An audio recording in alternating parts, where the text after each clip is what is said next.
Bonjour, je suis Hakim La'alam et je vous propose ma chronique du lundi 14 mars 2022. Elle s'intitule Les chasseurs de ponts. Omdurman Japoma, la Deuxième République fait le pont aérien, enjambe la raison et chevauche le populisme. J'ai une pensée ce jour, une pensée émue pour un flamboyant, Antar Yahya, parti à la retraite juste à temps. Le président ordonne la vente de billets à prix sacrifié aux supporters des Verts.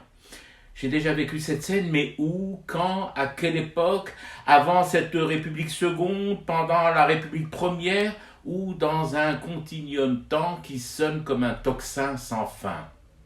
Donc, et si je compte bien dans la chronologie de l'immédiateté, la première dépense en 7 ans de bahbouha pétrolière et gazière aura été affectée à des ponts aériens pour supporters chauffés à blanc et envoyés en terre noire afin d'y commettre danse guerrière.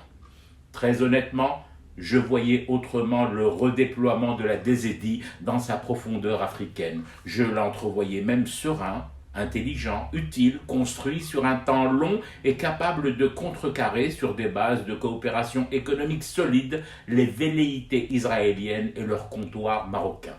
Mais jamais sous cette forme, celle de supporters missionnés par le palais à moindre coût en patriotisme low cost. Je pensais surtout le foot revenu au stade, dans les vestiaires et ramené à ce qu'il doit être, ni plus ni moins, du sport.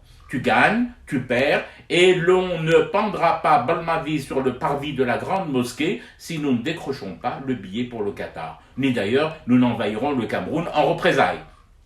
Juste du sport qui revient aux sportifs. Oh, bien sûr que partout dans le monde, les politiques rêvent tous d'endosser les maillots nationaux et de grimper dans les sondages Cocorico, Serdouk ou Fennec. Mais encore une fois, ma naïveté m'a induit en erreur. J'allais presque dire enduit, tellement je me faisais une autre idée de ces temps nouveaux, claironnés sur tous les stades et toutes les pelouses électorales. Faut croire que non. Faut croire que les ponts aériens aident beaucoup aux raccourcis et aux illusions d'envol. Finalement, j'avais tort et dois des excuses à mes compatriotes installés à l'étranger et à qui j'ai reproché un jour de tout le temps chicaner sur les prix des billets d'avion. Eux ne souhaitent au fond que de revenir plus souvent au bled à prix attractif.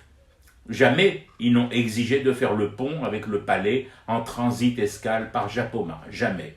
Alors oui, pardon des Édiennes et des Édiens de la diaspora, et que l'herbe soit malgré tout clémente sous les crampons des Verts le 25 mars prochain.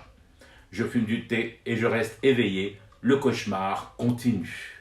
C'était Hakim La'alam, je vous retrouve demain pour une autre chronique et une autre façon de dire son amour à l'Algérie.